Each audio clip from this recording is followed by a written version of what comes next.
The heart monitor screamed flat at 11:42 p.m. General Victor Halstead, 3 wars, 40 years of service, the most decorated soldier still breathing, was dying inside room 7 of Redwood Crest Medical Center, and every physician in that hallway was doing exactly the wrong thing. Nurse Camila Reyes stood 12 feet from the door with a medication chart in her hand and ice in her stomach. She had been watching this happen for 5 days. 5 days of flag notes nobody read. 5 days of whispered warnings nobody wanted to hear from a floor nurse in plain scrubs. She looked at the numbers one more time. It's not his heart. It's never been his heart. Nobody listened, and now a general was dying because of it. If this story already has you holding your breath, stay with me until the end. Hit like, follow my channel, and drop a comment telling me what city you're watching from. I want to see exactly how far this story travels. The day Camila Reyes started at Redwood Crest Medical Center, she wore her hair down, kept her badge clipped straight, and said almost nothing to anyone. That was how she preferred it. Silence was a habit she'd built across 12 years. 4 in nursing school and clinical rotations, and 8 before that doing things she still wasn't legally permitted to describe in detail. The hospital sat at the edge of Dunmore, Oregon, a mid-sized city built around a river that flooded twice a decade and a lumber economy that had dried up 15 years ago. Redwood Crest wasn't a prestige institution. It had decent trauma bays, an ICU that ran understaffed on night shifts, and a culture where the senior physicians treated floor nurses the way old generals treated supply clerks, useful when needed, invisible otherwise. Camila had worked in worse conditions. She had worked in conditions that would make the chief of medicine here weep into his coffee. She kept that to herself. Her first week, she met Marcus Webb, a charge nurse on the cardiac floor who had the energy of someone who genuinely loved his job and the eye bags of someone who hadn't slept properly since 2019. He showed her the supply rooms, explained which attending was reasonable and which one would bite her head off for asking a question, and pointed out the coffee machine that actually worked versus the one that looked functional but delivered something closer to warm brown water. "You're going to want to avoid Dr. Cole," Marcus said on her 3rd day, refilling his mug. "He runs cardiology. Brilliant, technically. But he's got this thing where if you're not an attending or above, your opinion doesn't register." "Noted," Camila said. "I mean it. Don't take it personally. He does it to everyone." "I won't." She didn't. She'd been dismissed by people with considerably more firepower than a hospital department head. She knew how to let it slide off without letting it affect her work. General Victor Halstead was admitted on a Tuesday. Camila learned about it the way everyone on the floor learned about it, through the particular kind of institutional flutter that happens when someone important checks in. Hushed conversations at the nursing station, 2 administrators she'd never seen before walking the hallway, the sudden appearance of a security detail in civilian clothes who were very obviously not civilians. She pulled his intake chart out of professional habit. 71 years old, retired 4-star general, former Joint Chiefs advisor. History of atrial fibrillation, managed with a standard antiarrhythmic protocol. Admitted for what his private physician had classified as fatigue and cardiac irregularity following a public event in Portland 3 days prior. The admitting diagnosis was reasonable. The treatment protocol was textbook. But Camila stood at the nursing station for an extra 4 minutes reading the medication orders, and something in the back of her mind, the part that had learned to read situations the way other people read words, sent up a small, quiet flag. She logged her access and set the chart down. Dr. Adrian Cole arrived at 7 the next morning with the particular energy of a man who expected rooms to rearrange themselves around him. He was 53, broad-shouldered, and had the kind of institutional authority that came not just from credentials, but from years of being the smartest person in any given room and knowing it. He'd published in 6 journals. He'd trained residents who now ran departments. His success rate was genuinely impressive. He was also, Camila observed over the following days, someone who had stopped listening to people who ranked below him so completely that he'd probably forgotten the habit existed. She first raised the medication concern on Wednesday. She didn't go directly to Cole. She understood the chain. She went to Dr. Priya Okafor, the attending assigned to Halstead's case, and framed it carefully.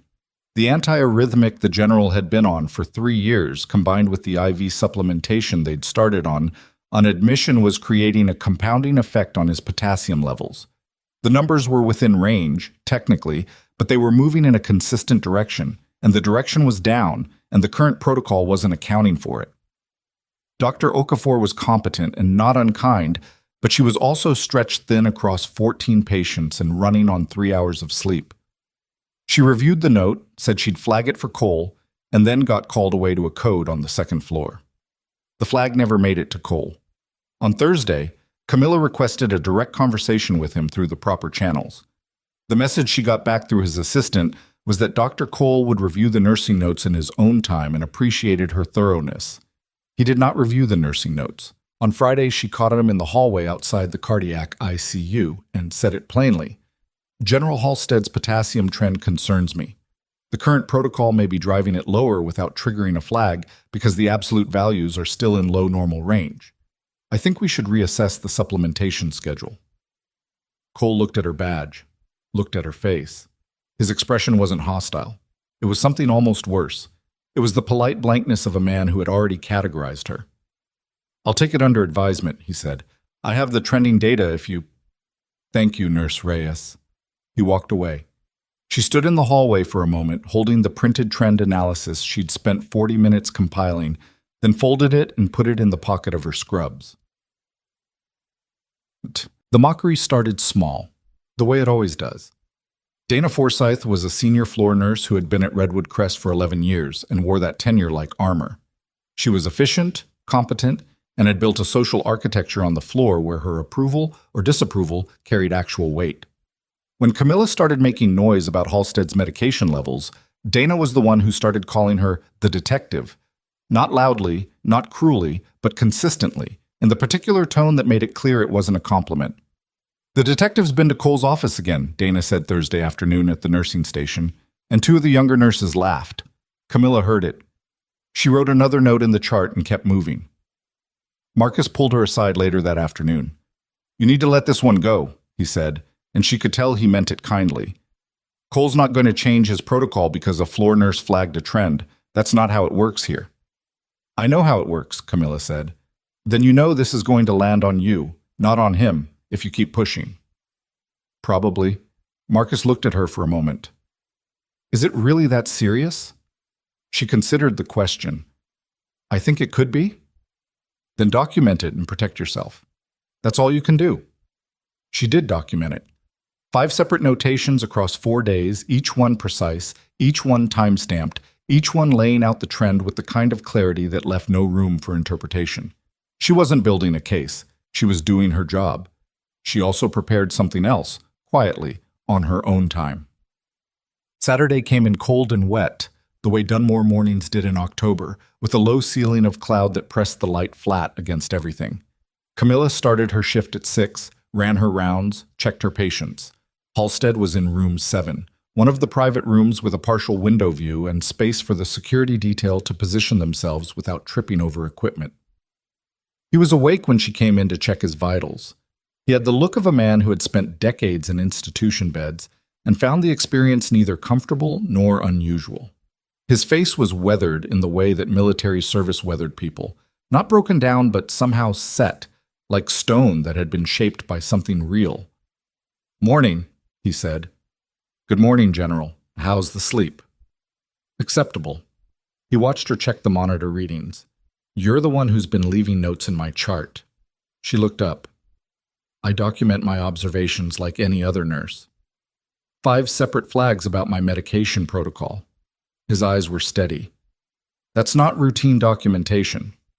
She took his pulse manually, fingers on his wrist, eyes on the clock. Steady but slow.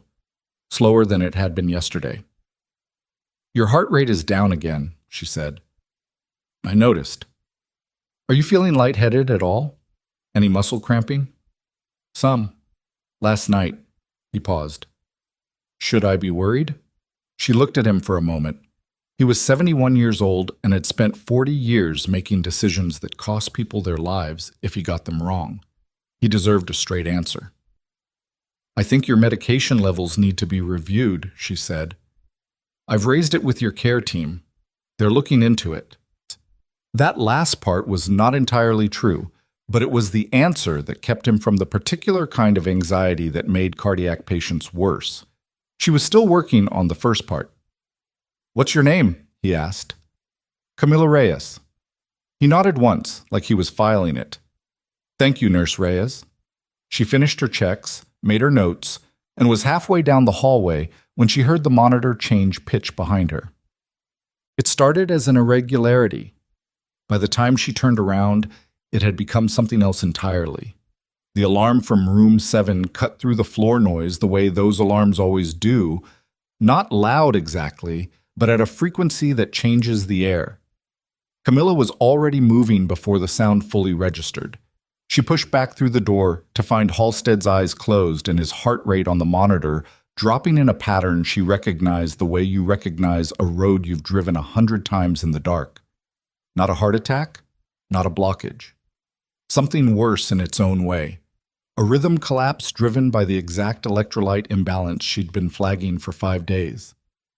The crash team arrived 90 seconds later. Dr. Cole came through the door 40 seconds after that, still buttoning his white coat, and the room became the particular organized chaos of a high-stakes resuscitation. Cole called the protocol. The team moved. Camila stayed near the door because she wasn't part of the crash team, and Cole would remove her if she inserted herself without a reason he'd accept. She watched the first shock. Halstead's chest lifted and fell. The monitor line spiked and then returned to the same bad pattern. Cole called for a second shock. Camila took the folded paper from her pocket. The second shock produced the same result. Cole's jaw tightened.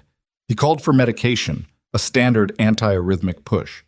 And Camila felt something cold move through her chest because that medication, on top of the existing protocol, on top of the potassium levels she'd been watching fall for 5 days, was going to make this worse. "Dr. Cole," she said. He didn't look at her. "Dr. Cole, the antiarrhythmic is going to compound the existing. Nurse Reyes, I need you to step back. His potassium is low. The trend data. Step back, please." Not angry, not even dismissive exactly, just absolute. The way a door is absolute. She stepped back. The nurse at the medication cart started drawing up the order.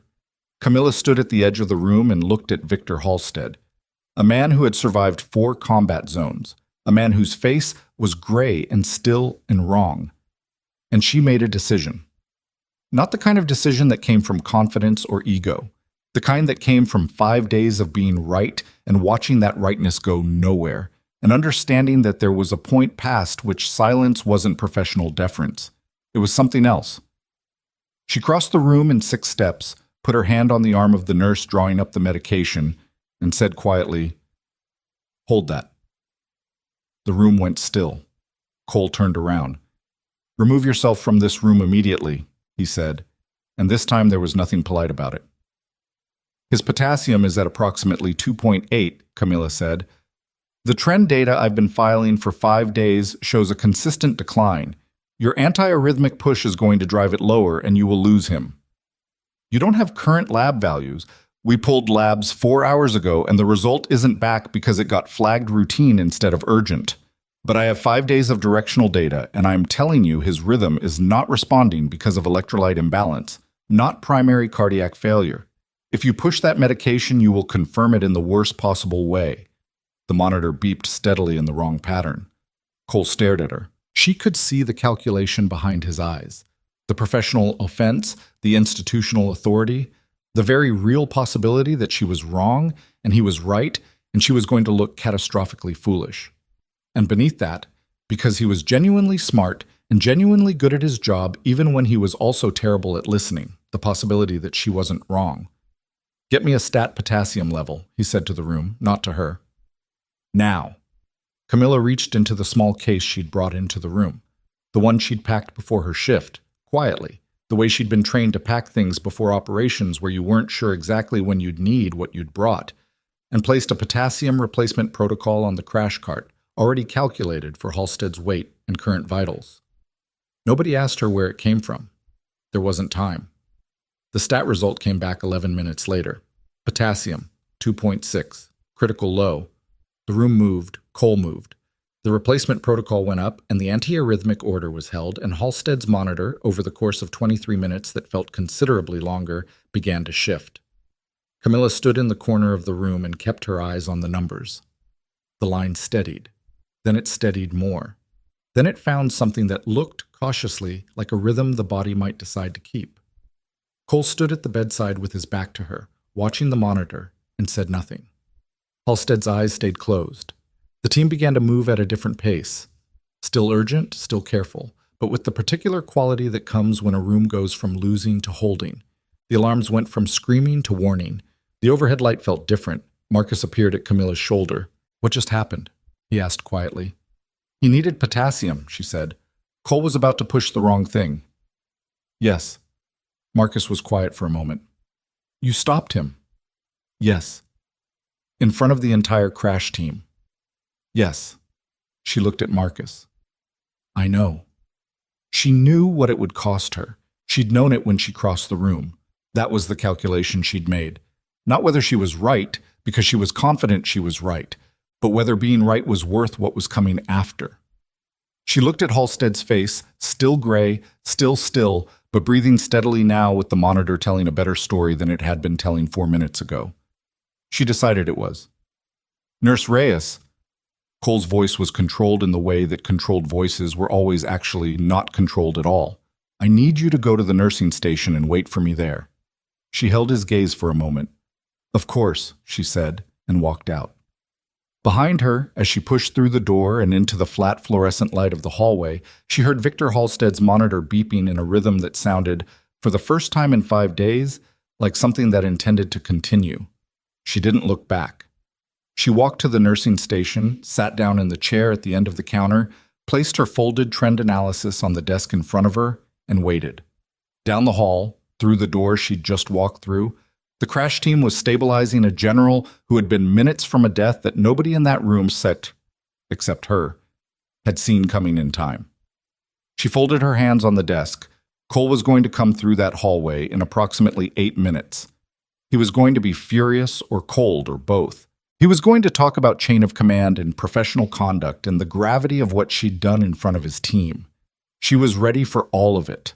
What she was not ready for, what she had no framework for because nothing in her history had included a scenario quite like this one, was the figure who appeared at the end of the hallway at that moment. A man in a dark jacket, short hair. The kind of posture that didn't come from a gym.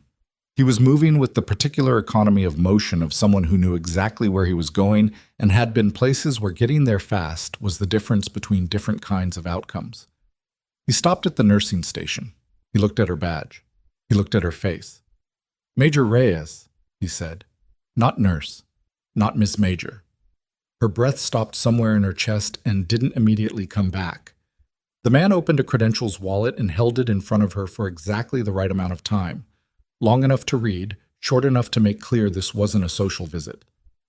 "I need to speak with you," he said, "about General Halstead and about what's been happening in this hospital for the past week." Down the hall, the door to room 7 was still closed. Camila looked at the man's credentials one more time. Then she stood up. His name was Captain Derek Solano, and he had the kind of stillness that made small rooms feel smaller. Camila didn't know him. That wasn't unusual. The unit she'd served in didn't cross-pollinate with most other branches, and the people who knew her name from those years numbered somewhere in the low dozens, most of them scattered across postings she'd never ask about, and they'd never confirm. But she recognized the type immediately, the way he stood, the way his eyes moved across the nursing station in a single sweep that cataloged everything without lingering on anything. He wasn't here on paperwork. "Is there somewhere private?" he asked. She looked down the hall. Cole's door was still closed. The crash team was still in room 7. She had maybe 6 minutes before the world outside that room came back to collect her. "Supply room," she said. 2 minutes. He followed her without asking questions, which told her something. She pushed through the supply room door and turned to face him before he'd fully cleared the frame. "How did you know I was here?" "Halstead's security detail flagged your chart access pattern 3 days ago," Solano said. 5 successive clinical flags on a patient with his clearance level triggers an automatic review. It came to my office yesterday. Your office. I'm attached to the Army Medical Command Liaison Unit. We track high-value patients in civilian facilities. He paused. We also track the personnel who interact with them. So you ran me. We ran you. He didn't apologize for it. Major Camila Reyes, 8 years with the 75th Support Battalion's Forward Surgical Element, attached to classified special operations missions in 4 theaters. Separated honorably 22 months ago. Current employment. He glanced once around the supply room. Here. She leaned against the shelf behind her. And now you're in my supply room. Now I'm in your supply room because General Halstead is in cardiac crisis, and the physician managing his case has been ignoring clinical warnings from someone who is, based on her service record, considerably more qualified to issue them than he is. Solano's voice didn't rise. It didn't need to. What's happening to him? Electrolyte-driven arrhythmia? His potassium's been trending critical for 5 days and nobody adjusted the protocol. I've been flagging it since Wednesday. And Cole? Didn't read the flags. Solano was quiet for a moment, not processing. She got the sense he'd already processed most of this before he walked through the door. He was deciding something. Is he going to survive tonight? They're replacing now. If the rhythm holds in the next hour, probably yes. She looked at him directly. But this shouldn't have gotten this far. No, Solano agreed. It shouldn't have. She heard something shift in the hallway outside. The particular sound of a door opening and multiple sets of feet moving with purpose. Cole's team, probably. Or Cole himself. I need to get back out there, she said. I know. We'll talk more later. He reached into his jacket and handed her a card. Plain government issue, a phone number, and nothing else. Don't lose that. She didn't tell him she wouldn't lose it. She put it in her pocket and opened the supply room door. Cole was standing 6 feet away in the hallway, and from the look on his face, he had not come to apologize. My office, Cole said. Now. He didn't wait for her to respond. He turned and walked the way men like him always walked when they wanted you to understand that following was your only option. Camila followed. Not because she had no other option, but because she had learned a long time ago that the fights you chose in hallways were rarely the fights that mattered. His office was small for someone with his title. A desk, a window that looked out on the hospital parking structure, 2 chairs that suggested he rarely wanted guests to stay long. He closed the door and turned around, and she saw it then, the thing underneath the controlled exterior. He was rattled. Not showing it fully, but rattled in the way that competent people got rattled when something slipped past them that they should have caught. He sat down. She didn't. What you did in that room, he started. Saved his life, she said. Not combatively, just factually. Disrupted a resuscitation protocol under my direct supervision. The protocol was going to kill him. You don't know that. His potassium came back at 2.6. Critical low. Your anti-arrhythmic push would have driven it into fatal territory.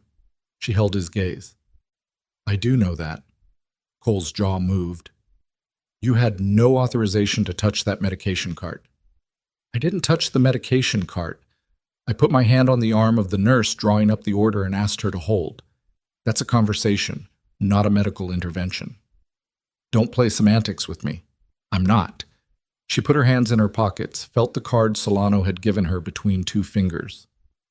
I documented my concerns in his chart on Wednesday, Thursday, Friday, and twice on Saturday. I spoke to Dr. Okafor directly. I stopped you in the hallway and gave you my analysis. I have 5 days of supporting data that I printed out and have been carrying in my pocket because nobody with prescribing authority would look at it. She pulled the folded paper out and set it on his desk. He didn't look at it. I didn't disrupt your protocol tonight, Dr. Cole. I stopped you from executing a protocol that was going to compound an existing crisis that I had been trying to tell you about for 5 days. The room was quiet. Cole looked at the paper on his desk. His hand moved toward it and then stopped. You should have come to me directly, he said, and his voice was quieter now, which somehow made it harder to sit with. I did. You should have... He stopped, started again. The proper channel was, I used every proper channel available to me. She kept her voice even. Not because she wasn't angry. Had been carrying it for 5 days wrapped in professional courtesy, but because she knew that anger was the thing he'd use to dismiss her if she let it show. "I am not the problem here, Dr. Cole." He looked at her for a long moment. She'd worked with enough people who wielded authority to recognize the different species of it, the kind that wanted to be right, and the kind that was afraid to be wrong, and the kind that genuinely couldn't tell the difference between those two things anymore. Cole, she thought, had probably started as the first kind. Years of being the most credentialed person in any given conversation had shifted him toward the third. "You're suspended from General Halstead's care," he said finally. "Effective immediately. I'll be reviewing your conduct with the chief of nursing." She nodded. "Is that all?" she asked. He looked at her like the question confused him slightly, like he'd expected something else, an apology, a defense, some kind of plea. She didn't have any of those things to offer him. "That's all," he said. She left. Marcus was waiting in the hallway. He fell into step beside her without being asked, which was the thing she'd come to appreciate about him. He had decent instincts about when someone needed company and when they needed space, and he usually got it right. "He suspended you from the case?" Marcus asked. "Reviewing my conduct with the chief of nursing. After you just—" Marcus stopped walking. "Camila, you just saved Halstead's life. The entire crash team saw it. That's not how Cole's going to frame it." "How's he going to frame it?" "Insubordination during a resuscitation, interference with physician authority. I contradicted his treatment plan in front of his team." She kept walking. "He's not wrong that I broke protocol. He's wrong about everything else." Marcus caught up. "What are you going to do?" "My job. Different patients." She glanced at him. "I need you to keep an eye on Halstead's chart. If his potassium drops again or they adjust the replacement rate, I want to know." "You're suspended from the case." "I'm asking you to keep me informed. That's not the same thing." She stopped at the nursing station. "Will you do that?" Marcus looked at her for a moment. His face did the thing it did when he was calculating something he wasn't sure about. Then, "Yeah, I'll do it. Thank you." Dana Forsythe was at the other end of the nursing station and had clearly been watching. Camila felt the look without seeing it directly. The particular quality of attention that came from someone building a version of events they'd tell later at lunch. She didn't address it. There was nothing to address. She pulled up her other patient charts and went back to work. The next 2 hours were ordinary in the way that hours after crises were sometimes ordinary. The adrenaline had nowhere to go, so it just sat in the muscles and made everything feel slightly too bright and too loud. She checked on Mrs. Adler in room 3, an 80-year-old with a post-surgical infection who complained about the food with the focused energy of someone who had decided that was the fight worth having. She updated the chart for a 44-year-old in room 9, who was recovering from a stent procedure and kept trying to convince her that he was fine to go home a day early. She did the work. At 2 a.m., Marcus appeared at her elbow. "His rhythm's stable," Marcus said quietly. "Potassium's coming up. They've got him on continuous monitoring, and they adjusted the replacement protocol exactly the way your note from Thursday suggested." "Who ordered it?" "Okafor, Cole delegated." Marcus paused. "He didn't use your name." She hadn't expected him to. "Okay." "The crash team's talking," Marcus said. "Okafor told 2 of the residents what happened.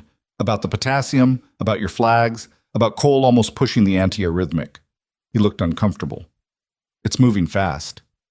"It always does." Dana heard it. Dana would have heard it anyway. Marcus sat down on the edge of the counter. "Are you worried?" Camila considered the question honestly. She was worried about Halstead. She was not particularly worried about herself, which was either confidence or resignation, and she wasn't sure which, but either way it felt like the same thing from the inside. "I'll be fine," she said. "That's not actually an answer." "No," she agreed. "It's not." But Solano found her again at 3:15, this time in the small break room at the end of the east wing. He came in, poured himself coffee from the machine that didn't work properly, took a sip, and made no comment about it. "He's stable," Camila said without looking up from her phone. I know. I've been in touch with his detail. Solano sat down across from her. Cole filed a conduct complaint 30 minutes ago. She looked up. Fast, she said. He's covering himself. If it comes out that your flags were consistently ignored, the complaint makes it look like a personnel issue rather than a medical one. Solano turned his coffee cup in his hands. He's not stupid. I know he's not. The complaint went to the chief of nursing and copied hospital administration. He paused. It framed tonight as insubordination and potential patient endangerment. The irony of that landed somewhere in her chest with a kind of dull weight she didn't have the energy to be surprised by. Of course it did. There will be a review, probably Monday. Solano looked at her steadily. I want to be present for it. In what capacity? The Army Medical Command has an interest in the quality of care provided to General Halstead. That gives me standing to request observer status during any review process related to his case. He set down his coffee. It also means I can introduce your service record into the conversation. Camila was quiet for a moment. This was the thing about the life she'd left. It had a way of following her into the places she'd tried to leave it behind, and she'd never fully decided whether that was a comfort or a complication. Usually it was both. I don't want my record used as a character reference, she said. I understand. I mean it. I left that world for reasons. I don't want to walk back in the door holding my medals. Solano nodded slowly. Then what do you want? She thought about room 7, about Halstead's face going gray, about 5 days of notes that nobody read, about the moment she'd put her hand on the medication cart nurse's arm and felt the whole floor shift around her. I want the chart documentation to speak for itself, she said. I want the timestamps, the flags, the trend data. I want the lab results from tonight. I want someone to look at the actual clinical record and answer the question of whether my concerns were valid. They were. I know they were. I need the review to say so. She looked at him. Can you make that happen? I can make sure it's not buried, Solano said, which is different, but it's what I can actually promise. She accepted that. It was more honest than most things she'd been offered tonight. Sunday moved slowly. Halstead's vitals held through the morning. Cole didn't appear on the floor until nearly noon, and when he didn't look at Camila, and she didn't look at him, and they moved around each other with the careful spatial awareness of two people who had said the things that needed saying and had nothing left to add. Dana Forsythe was less careful. You know they're going to let you go, Dana said, not unkindly, which was somehow its own specific kind of unkind. They were at the medication cart together, early afternoon, the floor quiet. The way you went after Cole in that room, that's not something administration looks past. I didn't go after him. That's not what it looked like. What it looked like and what happened are two different things. Camila pulled the medication she needed and logged it. I've got documentation. So does he. Dana lowered her voice. Look, I'm not trying to make your day worse, but I've been here 11 years. I've seen nurses get the axe for less than what you did last night. Administration doesn't like when the doctors look bad, even when the doctors are wrong. Camila looked at her. Dana's face was doing the thing where it genuinely believed it was being helpful. It probably was, in its way. It was also the face of someone who had been in this place long enough to have made peace with a certain amount of wrongness and had started calling that peace wisdom. Thank you for the heads up, Camila said. Dana nodded, started to walk away, stopped. For what it's worth, I looked at the chart this morning, those flags you filed. A pause. They were right. She walked away before Camila could respond. It was, Camila thought, a strange kind of absolution. Halstead was awake when she looked in on him Sunday afternoon. She wasn't technically assigned to his care anymore, but the formal suspension hadn't been processed through the floor assignments yet, and there was a difference between what Cole had said and what the chart actually reflected, and she was going to operate in that gap for exactly as long as it existed. He looked better. Not well, but better. Some color had come back, and his eyes were tracking with the particular alertness of a man who was used to waking up in difficult situations and immediately trying to understand them. Nurse Reyes, he said, how are you feeling? Like someone attached me to a car battery, he considered. I understand I almost died. You had a significant cardiac event. My detail tells me a nurse stopped it. He looked at her with the directness of someone who had spent decades evaluating people quickly and accurately. Was that you? She checked his monitor readings. His potassium was 3.4 and climbing. The replacement was working. Your care team managed the event. That's a diplomatic answer. It's an accurate one. He was quiet for a moment. I heard them talking outside my door this morning. The doctors, the young one, Okafor, was explaining something to a resident. She said the warning had been in the chart for 5 days. Camila wrote the reading in his log and didn't respond. You filed those warnings, Halstead said. It wasn't a question. General, you should rest. I've been resting for 4 days and it almost killed me. His voice was dry. I'd like to know who I owe my life to, if it's all the same to you. She lowered the chart. Your care team responded appropriately when the critical values came in, she said carefully. He looked at her for a long moment with eyes that had seen through considerably better liars than her. You're protecting someone. I'm doing my job. You're doing more than your job. He shifted slightly, and she could see it cost him something. I've been in enough command situations to know the difference between someone following orders and someone making judgment calls. You made a judgment call last night. I'd like to know who you are. Camila Reyes, she said. You already know that. That's your name. That's not who you are. She met his eyes, and in the space between them was everything Solano had said in the supply room, and her 8 years in 4 combat theaters, and the particular weight of a life that had been 2 very different lives, stacked on top of each other like transparencies that didn't quite line up. Get some rest, General, she said. She left before he could ask again. In the hallway, she pulled out Solano's card and looked at the number for a long moment. Then her phone buzzed. It was Marcus. The text was 4 words, admin meeting, tomorrow morning, and below that 3 more. Cole will be there. She put her phone in her pocket and kept walking, and behind her Halstead's monitor beeped steadily in the rhythm of a man who intended to keep being alive. And somewhere in the administrative wing of Redwood Crest Medical Center, a room was being prepared for a meeting that was going to decide what the last 5 days of her life meant, and whether any of it was going to matter. Her phone buzzed again. Different number this time. She didn't recognize it. The text was brief. Don't go into that meeting alone. I've been given something you need to see before tomorrow. Meet me tonight. Solano. She stopped walking. Attached below his message was a single image, a document header, partially visible, with the seal of the Army Medical Command at the top, and 4 words in the subject line that she had to read twice before they resolved into something she could hold. Redwood Crest. Prior inquiry. Someone had asked questions about this hospital before she got here. Someone had been watching it before Halstead was ever admitted. And whatever they had found was sitting in Solano's hands, waiting for her in a meeting that hadn't happened yet, in a building she was already running out of time to navigate. She stared at the document header on her screen. Then she typed back. When and where? Solano was staying at a motel 6 blocks from the hospital, the kind of place that didn't ask questions and had parking in the back, which told her something about how he'd been operating here. She drove over at 10, after her shift ended, still in her scrubs because she hadn't had time to change and didn't particularly care. He met her in the parking lot and walked her to room 114 without preamble. Inside, a laptop open on the bed, 2 chairs pulled from their corners, a paper coffee cup that had gone cold, and a folder on the table that was thicker than she'd expected. Sit down, he said. She sat.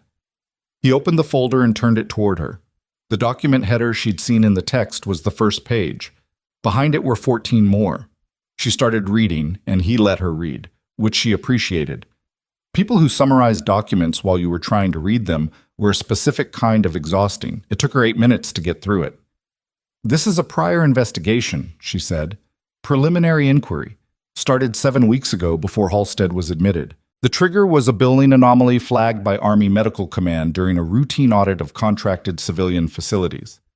Solano sat down across from her. Redwood Crest has a contract to provide care to active duty personnel and veterans in this region. That makes their billing and clinical records subject to periodic review. What did the anomaly show? Overcharging on medication administration for veteran patients, mostly. Small amounts per patient, but consistent pattern across 18 months. That part's financial. The clinical piece is separate and worse. He leaned forward and turned to page 7. There have been 3 adverse events in the past 14 months involving patients on Cole's service. 2 veterans, 1 active duty staff sergeant. All 3 involved medication protocol errors. All 3 were documented internally as expected complications. Camila looked at the page. Were they? One probably was. The other 2, the inquiry team doesn't think so. He pointed to a name on the page. This one, a veteran named Roy Estes, 63 years old, admitted for arrhythmia management 6 months ago, died on day 4. Cause of death listed as cardiac failure secondary to pre-existing disease. And the external reviewer thinks the potassium management in his case was negligent. Same pattern, low trending levels, no protocol adjustment, escalating medication without electrolyte correction. The room was quiet enough that she could hear the motel's heating system cycling on. She looked at the page. Roy Estes, 63 years old, dead 6 months ago in the same hospital, on the same service, with what sounded like the same clinical picture as Victor Halstead 2 nights ago. She thought about the 5 days she'd spent flagging a trend that nobody read. She thought about Roy Estes and wondered who had been flagging his chart. Cole knew about this inquiry? She asked. We don't know. The inquiry was at the Army Medical Command level, not communicated to the hospital yet. Standard process is to complete the preliminary review before notifying the institution. Solano paused. But someone at the hospital may have gotten word. These things leak. If Cole knew a review was coming, then Halstead dying on his service would be catastrophically bad timing. Solano held her gaze. Or it would have been an opportunity, depending on how you look at it. She sat with that for a moment. She didn't want to go where that sentence pointed, because what it pointed toward was something uglier than negligence, and she needed more than a preliminary inquiry document to stand behind a thought like that. That's a long way from what the document actually says, she said. Yes, it is. Solano closed the folder. The review team wants to interview you as a clinical witness. Your chart documentation from the past 5 days is directly relevant to the pattern they're building. When? Tomorrow afternoon, if you're willing, separately from the administrative review Cole initiated. She rubbed her eyes. She was tired in the particular way of someone who had been running on operational instinct for 2 days and was starting to feel the edges of it. The administrative review is at 9, she said. I'll be there. You said you'd have observer status. I'll have more than that by 9 o'clock tomorrow morning. He looked at her steadily. There are people above Cole's pay grade who are now aware of what happened in that room Saturday night, and of your prior flags, and of the fact that a complaint was filed against you within 30 minutes of Halstead's stabilization. That's going to look bad for him. The timing is what it is. She stood up because sitting still had stopped being an option. She walked to the window and looked out at the parking lot. Her car, his car, the flat orange light of the overhead lamp making everything look like a crime scene photograph. Roy Estes, she said without turning around. Yes. He didn't have someone like me on his floor. Solano was quiet for a moment. No, he didn't. She turned around. Then whatever comes out of that review tomorrow, whatever happens with my conduct complaint, that's the part that matters. Not me. That. I know, Solano said. Make sure it's in the record. It will be. She picked up the folder. Can I keep this tonight? He hesitated for half a second. Yes. She drove back to her apartment with the folder on the passenger seat and the heating system in her car making a sound. It had been making for 6 months that she kept meaning to get looked at and never did. She made coffee, sat at her kitchen table, and read every page again more slowly. Roy Estes had a daughter, mentioned once in the intake form's emergency contact field. Linda Estes, Portland address. Camila stared at that name for a while. Then she went to bed, because tomorrow was going to require whatever she had left. The administrative review was held in a conference room on the 4th floor, the administrative level, which had carpet and better lighting than the clinical floors and the particular temperature of a room that existed primarily for people to make decisions about other people. Camila arrived at 8:52 with her documentation printed and organized by date. She wore clean scrubs, her badge straight, her hair back. Cole was already there. Beside him sat a man she didn't know. Legal, she guessed, from the suit and the particular quality of neutrality on his face. Across from them were Margaret Osei, the chief of nursing, and a hospital administrator named Patrick Vance, who had the energy of someone who desperately wanted to be somewhere else. Solano was in the corner with a chair he'd pulled from the wall. He'd introduced himself before she arrived, apparently, because nobody challenged his presence. Osei ran the meeting, which was the right call. She was direct, organized, and had clearly read the complaint and the chart before walking in, which put her ahead of Vance, who was still shuffling papers. This review concerns the events of Saturday night, October 14th, specifically the conduct of Nurse Camila Reyes during the resuscitation of patient 7A, Osei began. Dr. Cole, you filed the complaint. Please summarize your concerns. Cole was composed. She had to give him that. He laid out his version with the precision of a man who had rehearsed it and chose words carefully. Disrupted protocol. Unauthorized intervention at the medication cart. Created confusion during a time-sensitive emergency. He was not wrong about any of the individual facts. The frame around those facts was doing a lot of work. Osei listened without expression. When Cole finished, she turned to Camila. Your response? Camila opened her folder. She placed the 5 chart flags in front of Osei in chronological order, dates and timestamps visible. She placed the printed potassium trend analysis, the one she'd offered to Cole in the hallway on Friday, and he'd declined to review. She placed the critical lab result from Saturday night with its timestamp, which showed that her projected value and the actual value were separated by 0.2 milliequivalents per liter. Then she said, on Wednesday the 11th, I documented a concern about the potassium trend in patient 7A's chart at 1423. On Thursday, I spoke directly to Dr. Okafor and documented the conversation. On Friday, I spoke directly to Dr. Cole in the hallway outside the cardiac ICU. I have a printed analysis I offered him at that time. She looked at the paper on the table. I had it with me. He declined to review it. On Saturday morning, I filed 2 additional flags. At 11:42 p.m., the patient went into cardiac crisis. The stat potassium came back at 2.6, critical low. The treatment I interrupted would have administered an antiarrhythmic medication that in the presence of severe hypokalemia carries significant risk of worsening the arrhythmia and precipitating fatal rhythm destabilization. She stopped. She let the folder sit. The conduct I engaged in Saturday night was stopping one nurse from executing an order for approximately 90 seconds while I communicated a clinical concern to the physician in charge. Within 11 minutes, a stat lab confirmed the concern was valid. The protocol was adjusted, the patient stabilized. She looked at Cole. That is a complete factual account of what happened.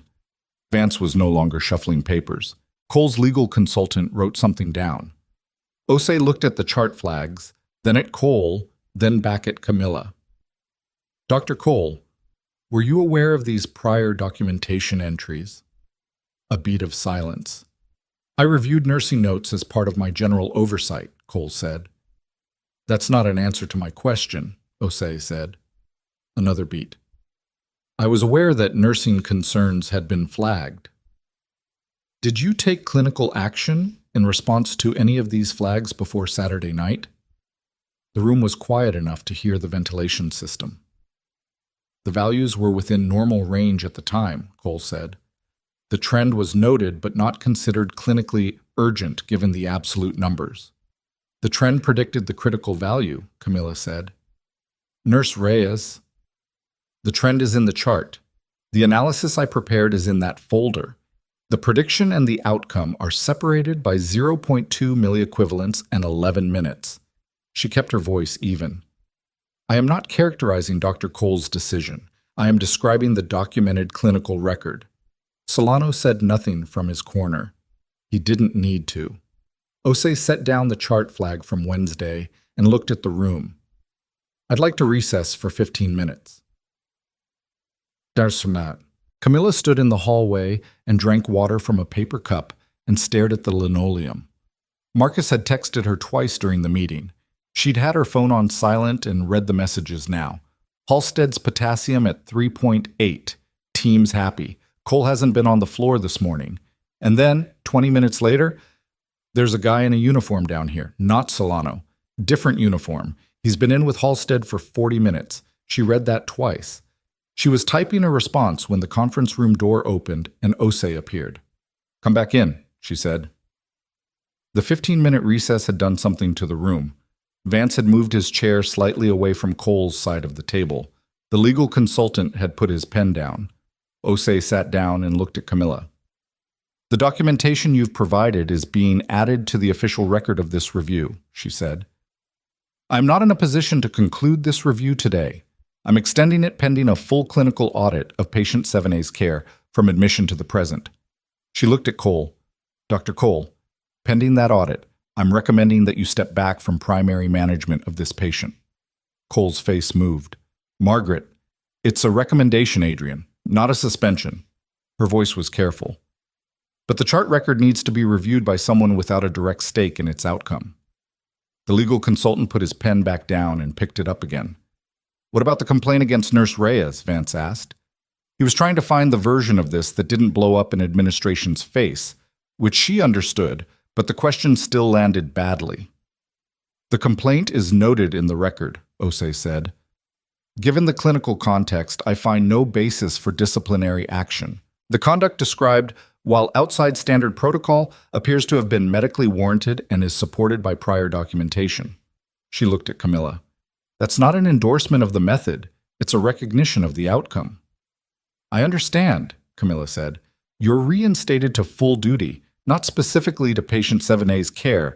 That assignment is separate. But the complaint is closed." Cole didn't say anything.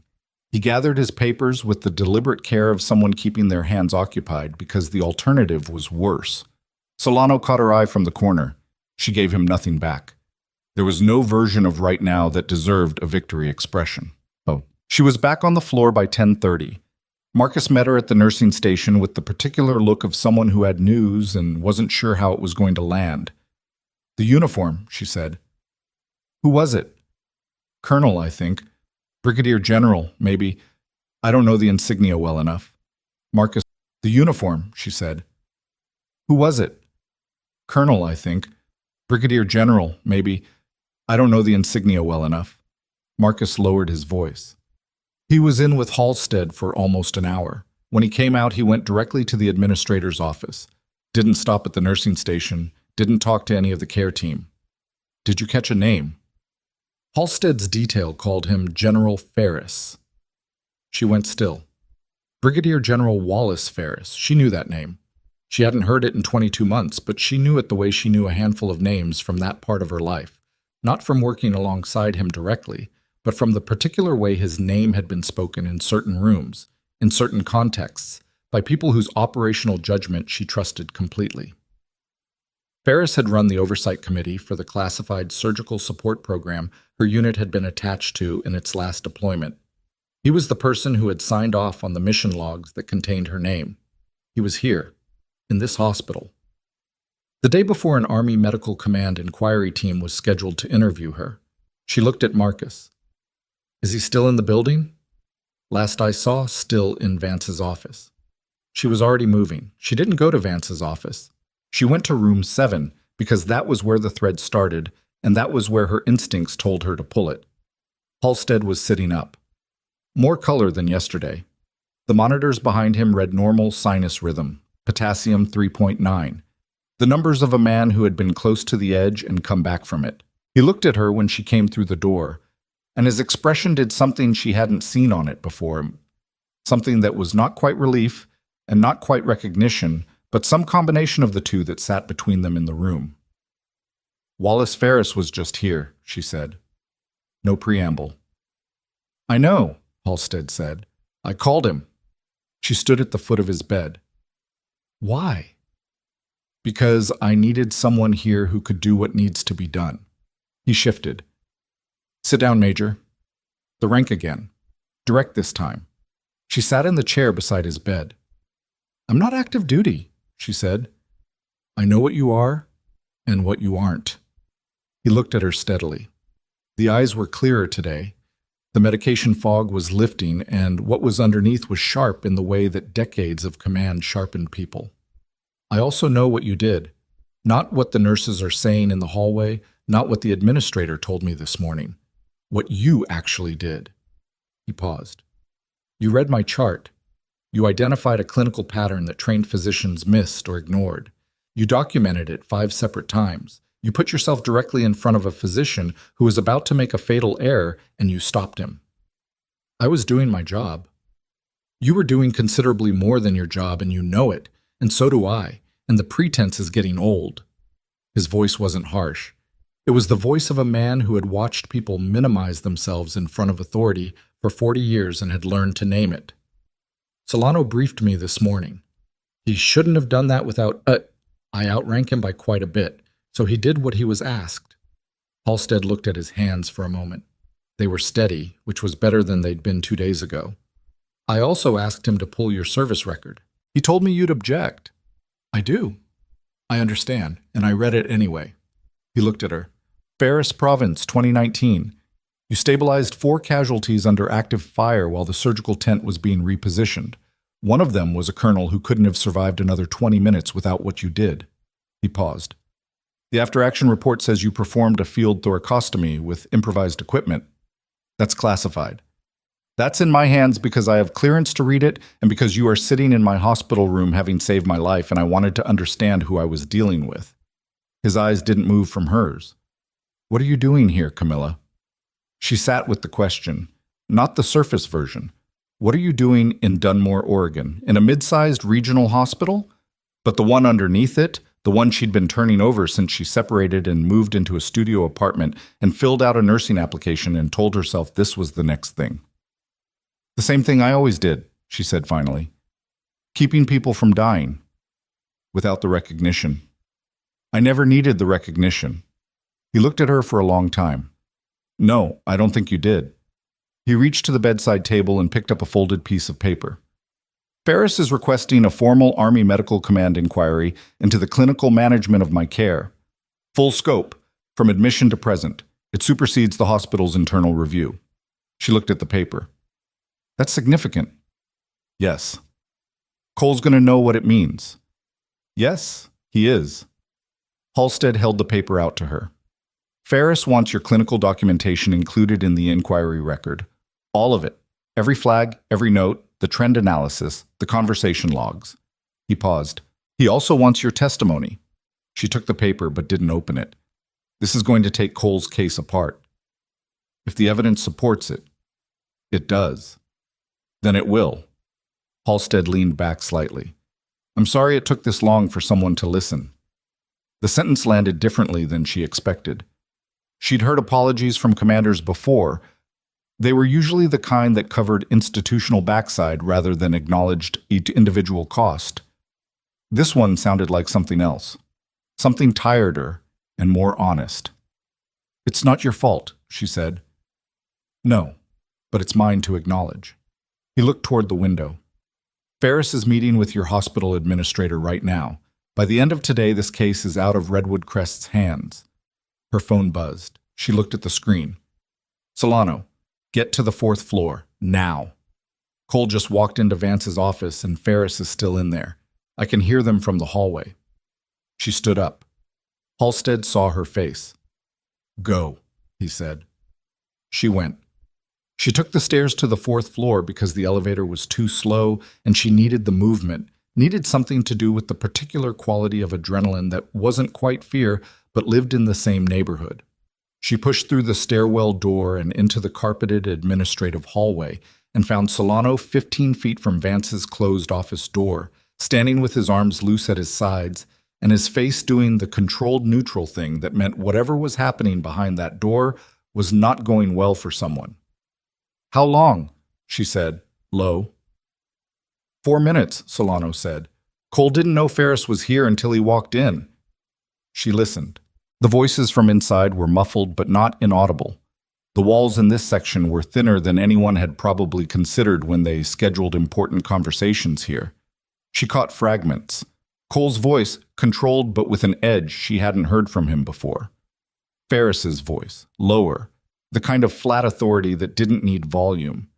Vance's voice not at all, which meant Vance had gone silent and was doing the thing frightened administrators did when the room got above their weight class. Then Cole's voice, clear enough to resolve through the wall. Inquiry procedure requires advance notice. And Ferris, quieter, but somehow louder. Not a hospital inquiry, doctor. This is federal. The notice requirements are different. A long silence. Then Cole again. I want my attorney present before— That's your right, Ferris said. But the inquiry is already open. Your attorney being present doesn't change that. Camila looked at Solano. Solano looked back at her. There's more, he said quietly, and his voice had a quality she hadn't heard from him in 2 days of difficult conversations. Something careful, almost uncertain. The billing inquiry, the one from the preliminary document I showed you last night. What about it? The audit team expanded it this morning.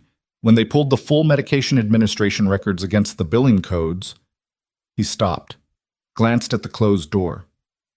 Roy Estes, the veteran from 6 months ago.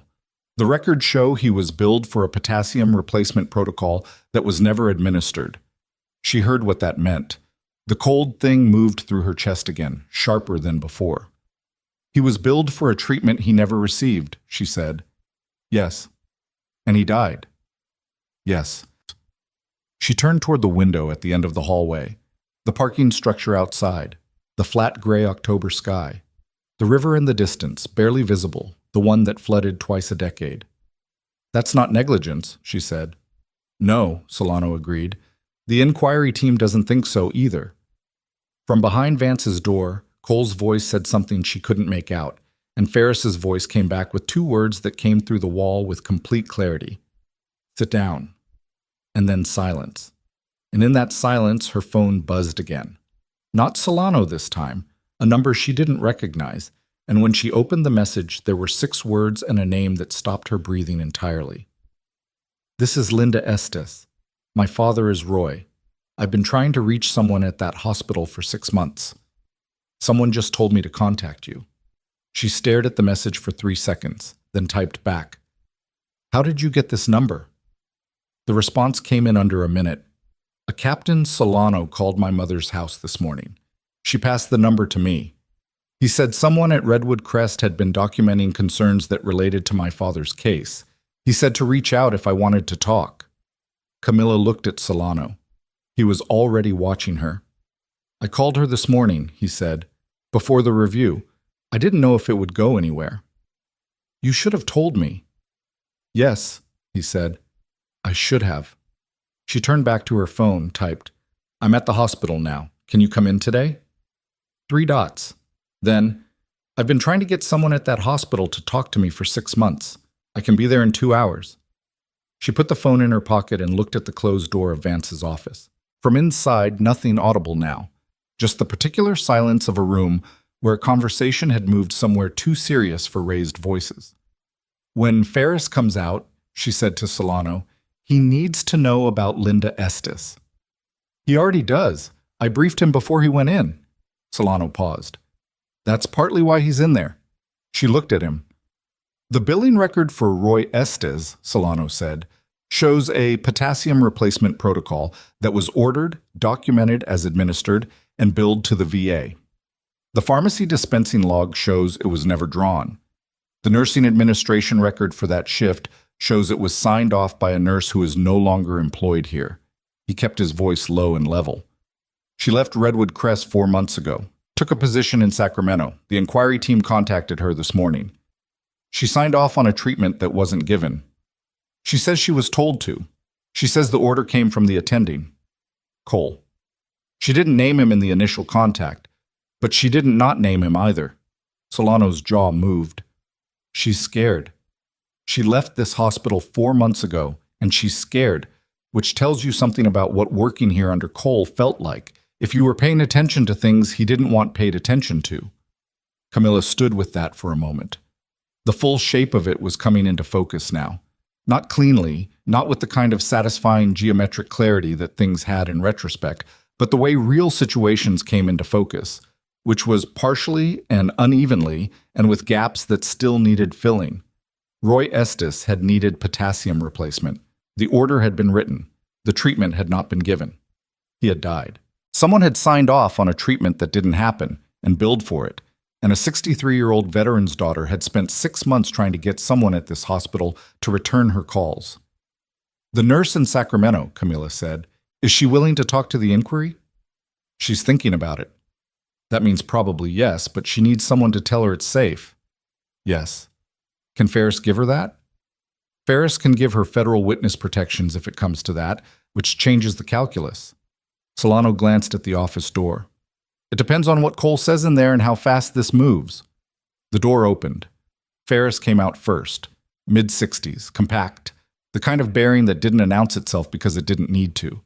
Behind him, Vance, who had the look of a man who just watched something happen that he didn't have vocabulary for. Cole came last. He looked different than he had in the administrative review 2 hours ago. Not broken. Cole was not a man who broke visibly, she guessed, and probably not invisibly either, not yet. But the composed precision was gone. What was underneath it was harder to read and harder to look at because it was the face of a man who had spent years constructing an identity out of being right and was standing in a hallway where that construction was showing its load-bearing flaws. He saw her. She held his gaze. He looked away first. Ferris stopped in front of her. "Major Reyes." "General Ferris." "Walk with me." He moved toward the end of the hallway without waiting. She fell into step beside him. Solano stayed behind, which she noted. Ferris wanted this conversation specific. They stopped at the window. The same view she'd been looking at 15 minutes ago. Parking structure, gray sky, the suggestion of the river. "The inquiry is formally open as of this morning," Ferris said. "It covers the clinical management of General Halstead's care from admission, and has been expanded to include the adverse event involving Roy Estes and 2 other cases flagged by the audit team. Solano told me about the billing discrepancy. There are 3 billing discrepancies now. The audit team found 2 more this morning. Similar pattern, different patients, earlier dates." He looked out the window. "This didn't start with Halstead."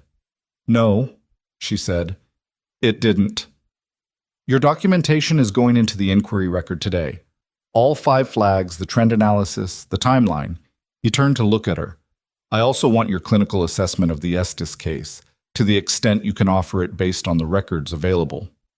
"I didn't treat Estes." "I know, but you identified the same pattern in a different patient 5 days before it became critical. That pattern recognition is relevant to the inquiry's clinical findings." He paused. "You'd be offering a clinical opinion, not a legal conclusion. The inquiry team will handle the rest." She thought about Roy Estes's chart, which she hadn't seen and would need to review carefully before she said anything official.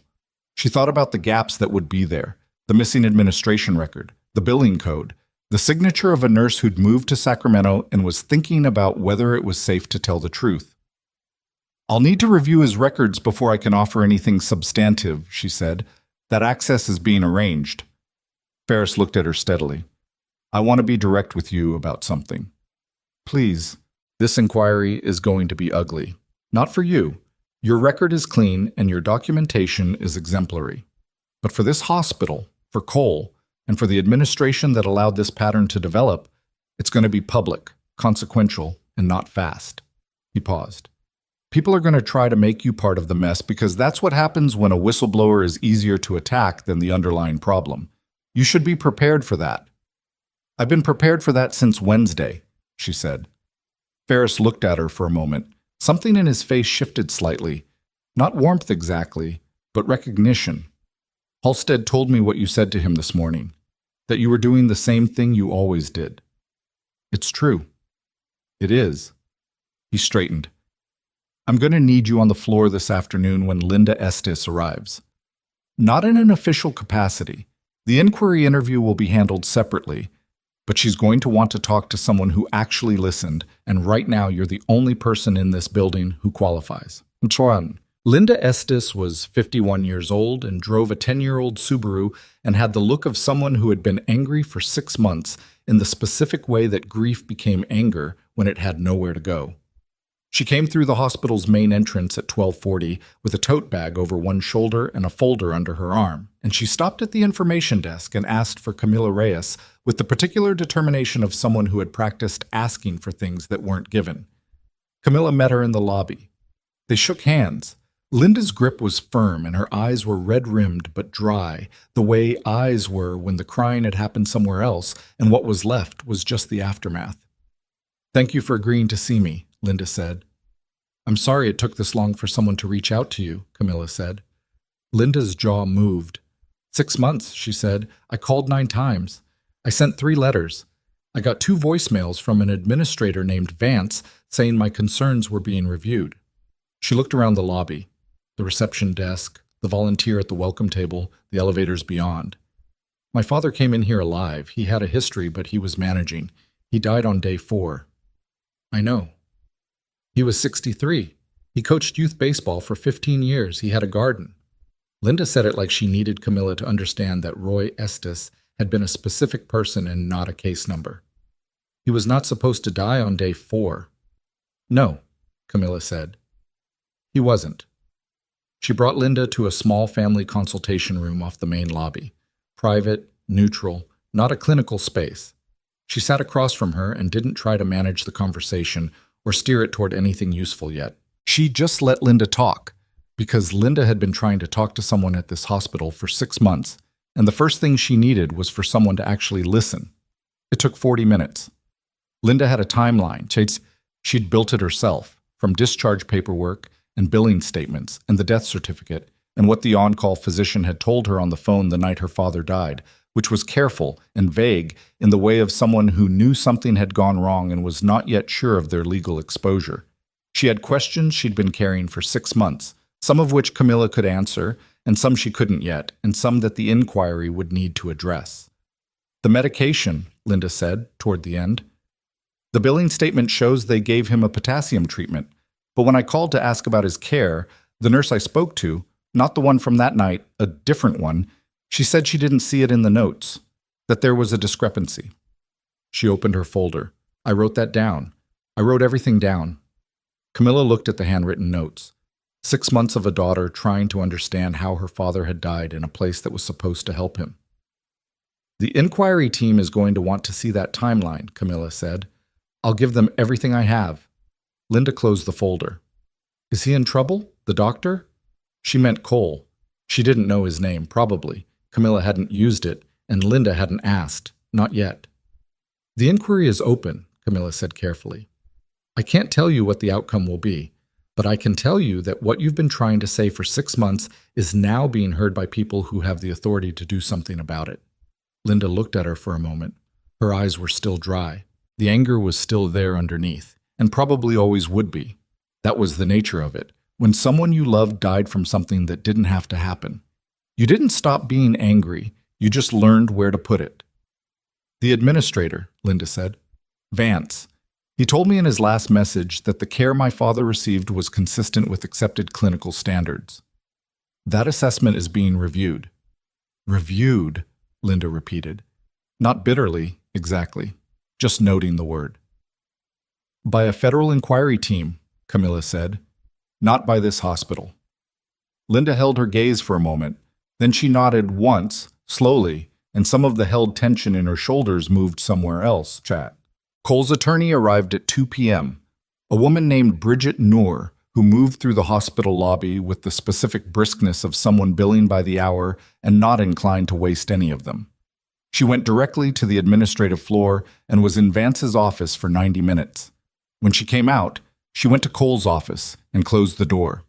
Camila learned this from Marcus, who had developed the useful habit of knowing where everyone was at all times and reporting in with the particular energy of someone who understood they were watching something historically significant and wanted to be on the right side of the record. "Okafor's been asked to provide a statement to the inquiry team," Marcus said, at the nursing station, mid-afternoon. She looked like she'd been waiting for someone to ask. "She probably had been," Camila said. "Dana, too." Marcus lowered his voice. "Dana asked me this morning if she needed her own attorney. I told her I didn't know. Do you think she needs her own attorney?" That depends on what she knows and what she signed off on. She looked at him. Do you have any reason to think she was involved in anything beyond the day-to-day? Marcus thought about that honestly, which she appreciated. He didn't rush to defend someone just because he'd worked alongside them. No, he said finally.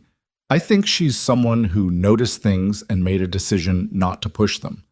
I don't think she actively, he stopped. No. Then she should talk to the inquiry team honestly and she'll be fine. And me? You've got nothing to worry about. I didn't flag anything.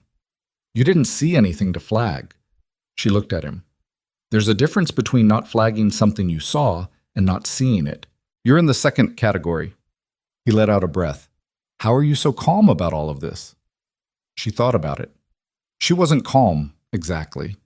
She was operating in the mode she always operated in when the situation was larger than the individual pieces.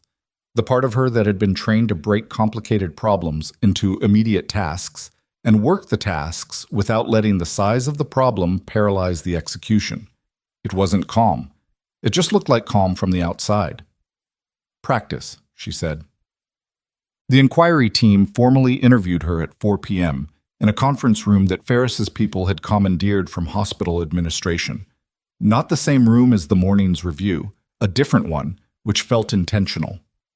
2 investigators, both in civilian clothes, one with a recorder and one with a laptop. They were thorough and methodical and asked questions in the particular order that told her they had already reviewed the chart and were testing her account against it rather than learning from it. She answered everything directly: dates, times, clinical observations, conversations. She described the interaction with Cole in the hallway on Friday. His exact words, her exact words, the printed analysis she'd offered, and he'd declined. She described Saturday night with the precision of a person who had been trained to recall events under pressure, because she had been, because that training never fully left. When she finished, the investigator with the recorder asked, "In your clinical opinion, was the care provided to Roy Estes, based on the records you've reviewed, consistent with the applicable standard of care?" She'd spent an hour with Estes's chart that afternoon. She'd read it carefully, and she'd taken notes, and she'd held herself to the specific line between what she could support with the documentation and what she was inferring. "In my clinical opinion," she said, "the potassium management in Mr. Estes's case showed the same directional trend I identified in General Halstead's case. His levels were declining across his admission. The ordered replacement protocol, if it had been administered, may have been sufficient to interrupt that trend." She paused. "The administration record is inconsistent with the pharmacy dispensing log. I can't offer a clinical opinion on what I can't verify was actually done. But the documentation as it stands does not support the conclusion that Mr. Estes received the treatment he was billed for." The investigator typed. "And in your opinion," she said, "would the administration of that treatment have materially affected Mr. Estes's outcome?" Camila held the question for the right amount of time. Not long, she wasn't uncertain, but long enough to give it the weight it deserved. "I think it would have given him a significantly better chance," she said. "Whether it would have saved his life, I can't say, but he didn't get the chance to find out." By 5:30, the floor had the quality of a place where everyone knew something was happening and nobody was saying it directly. The nursing staff moved with a slightly heightened awareness, the way people moved when institutional walls were shifting. 2 of Cole's residents had been asked to provide statements. The pharmacy director had been in a closed-door meeting with the inquiry team for 45 minutes. Cole himself was still in his office. His attorney had left at 4. He hadn't come to the floor all afternoon. Camila was finishing her notes at the nursing station when Osei found her. The chief of nursing sat down in the chair beside her, not across the desk, beside her, which was a choice, and looked at the counter for a moment before she spoke. "I want to say something to you," Osei said, "and I want to say it now before this gets buried in the institutional process." Camila waited. "I read your Wednesday flag when it was filed," Osei said. "I'm the chief of nursing. I have access to all clinical flags on high-profile patients. I saw it, and I made a decision that it was a matter for the attending to review and not for me to escalate." She paused. "I did not follow up when no action was taken. I did not check on Thursday or Friday." She looked at Camila directly. "That was wrong. I don't have a better explanation than that. It was wrong and I should have done my job differently. The statement sat between them. Camila had a version of this moment in her head. The version where she said something sharp about what 5 days of being ignored had cost, where she made sure the person across from her understood the specific weight of it. She had earned that version. But she looked at Osei's face and saw someone doing the harder thing, which was saying the true thing without qualifying it into something smaller. And she thought about Roy Estes's daughter sitting in a consultation room this afternoon describing 6 months of unreturned calls. And she thought that the version of this moment that actually moved anything forward was not the one where she made Osei feel worse. I know it was hard to push back on Cole, Camila said. I know how this place worked. That's not an excuse. No, but it's a context. She met Osei's eyes. The inquiry is going to look at the institutional response to clinical flags. Your role in that review will be what it is. I can't change it, and I wouldn't try. I know. What I can tell you is that the thing that needs to change here is systemic. It's not just Cole. It's the structure that made everyone around Cole feel like they couldn't push. She paused. If you want to do something with what happened this week, fix that. Osei was quiet for a moment. That's a larger job than you're making it sound. I know, most jobs worth doing are. Osei stood. She didn't say anything else. She didn't need to. At 6:15, Marcus came to find her with the look he got when the news was significant, and he'd been sitting on it long enough that it needed to come out. Cole's asked to meet with Ferris, he said. Voluntarily. His attorney called Solano 20 minutes ago. Camila set down her pen. A voluntary meeting request, through his attorney, to the federal inquiry officer. That was a specific kind of move. It meant he was calculating whether cooperation changed his position, which meant he understood that his position needed changing, which meant the morning's architecture of institutional authority had come down far enough that he could feel the floor under his feet was no longer solid. When? She asked. Tomorrow morning. Marcus paused. Solano said to tell you. She nodded. What does it mean? Marcus asked. It means he's going to try to manage what's coming. She looked at the nursing station counter. Her notes, his chart flags in the record, the particular ordinary surface of a place where 3 days ago she'd been sitting waiting for a physician to come fire her. Whether he can manage it depends on what the inquiry already has. Which is a lot. Yes. Marcus sat down. He had the energy of someone who needed to say something and was working up to it. She waited. I've been here 4 years, he said finally. I liked working with Cole. Before all of this. I thought he was genuinely good at the technical side. You know that. I know. I didn't see the other part, the way he... Marcus stopped. Or maybe I did see it, and I made the same call Osei made. Maybe. That bothers me. It should bother you a little, she said. Not so much that it paralyzes you, just enough that you remember it. He looked at her. How do you do that? What? Know the right amount of something to feel. She thought about it honestly. I don't, always. I just know that too little means you don't learn, and too much means you can't function, and the line between them moves. She picked up her pen. You did your job. You didn't cover anything up. You told me what I needed to know when I needed to know it. That matters. He seemed to take that in. Then, the detective thing, Dana said, I'm sorry I laughed at that. You were trying to get along with the floor dynamic. That's the same thing Osei did. She looked at him. Yes, but you're not the chief of nursing, and nobody died because you laughed at a nickname. She held his gaze. The scale matters, Marcus. He nodded slowly. Are you going to stay? At Redwood Crest? The question surprised her slightly, not because she hadn't thought about it, but because she hadn't expected anyone to ask it directly.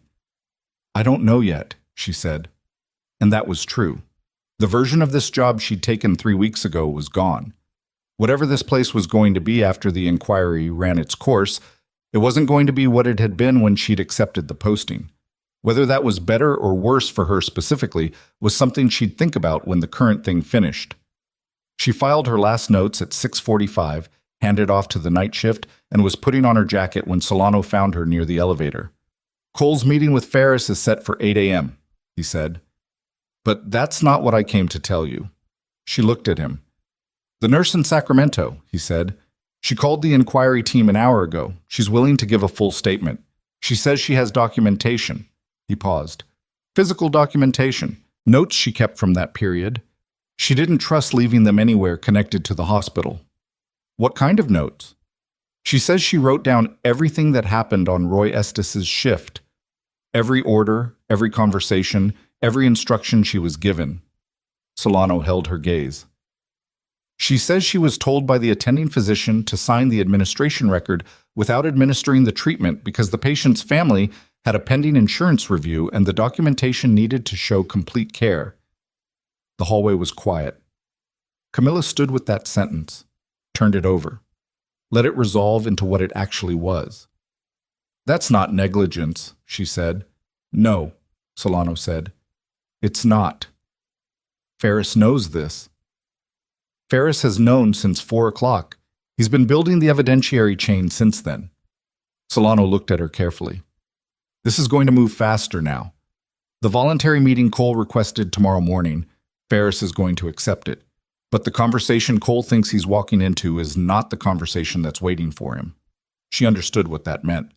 Cole thought he was coming to negotiate. He was coming to a room where a federal investigator already had a witness statement, physical documentation, and a billing fraud pattern across 3 patient cases. She pressed the elevator button. One more thing, Solano said. She turned. The inquiry team got Cole's financial records this afternoon. Standard procedure in a billing fraud investigation. He paused. He's been receiving a consulting fee from a medical billing company that contracts with this hospital for 18 months. The elevator door opened. She looked at Solano. The same company, he said, that processed the billing codes for the treatments that were never administered. She stood in the elevator doorway for a moment, holding that, feeling the shape of it close into something complete and ugly and entirely coherent. He's not going to be able to manage this, she said. No, Solano said. He's not. The doors started to close. She let them. In the lobby, she walked past the consultation room where she'd sat with Linda Estes that afternoon. The lights were off, the room was empty. But Linda's handwritten timeline was in the inquiry file now. 6 months of a daughter's effort finally in hands that could do something with it. And somewhere in Sacramento, a nurse was sitting with a set of notes she'd kept for 6 months because she hadn't been able to live with what she knew and hadn't been sure who to tell it to. She pushed through the hospital's main entrance and into the cold October air. Her phone buzzed. It was a number she didn't recognize. Not Linda Estes's number, not Solano's, not Marcus or Osei or any of the numbers that had accumulated in her phone over the past 4 days. She answered it. Nurse Reyes.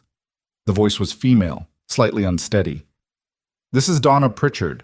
I was a nurse at Redwood Crest until March. Captain Solano gave me your number. A pause. I was the nurse on duty the night Roy Estes died. I'm the one who signed the record. Camila stopped walking. I've given my statement to the inquiry team, Donna Pritchard said, but I needed to tell you something directly.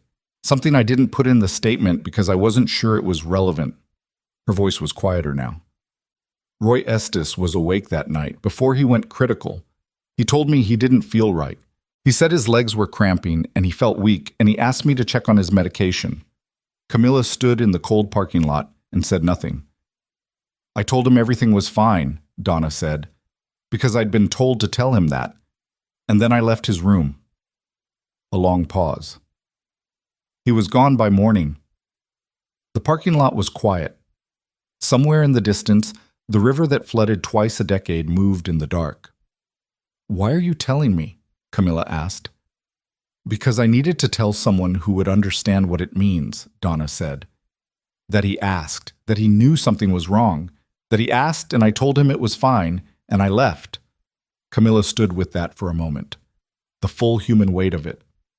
It means he knew to ask, she said finally. It means you knew something was wrong.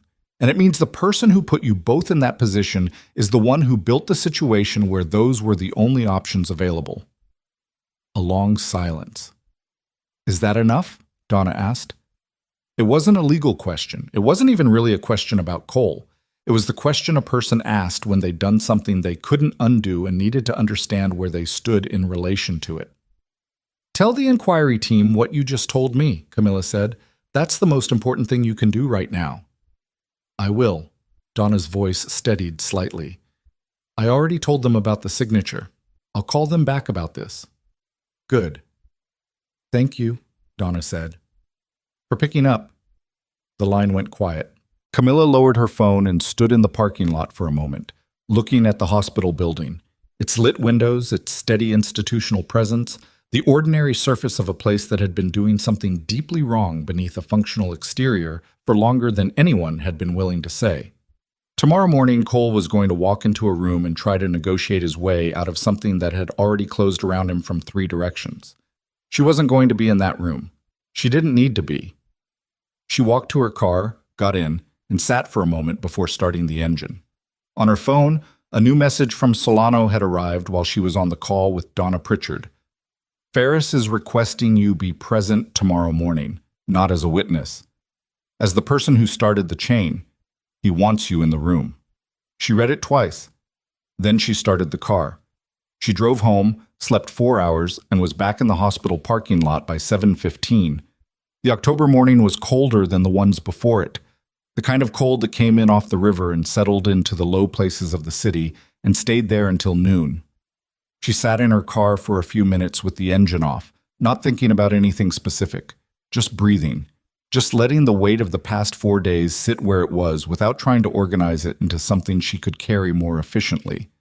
She'd learned that in the field, the value of the minutes before. Before a mission, before a procedure, before the thing that was going to require everything you had. You didn't spend those minutes preparing. You'd already prepared. You spent them being still, because stillness was its own kind of readiness. At 7:30, she went inside. The conference room Ferris had commandeered on the 4th floor looked different in the morning light, harder, more functional, stripped of whatever softness the afternoon had given it. The inquiry team had been there since 6, apparently. Coffee cups lined one end of the table.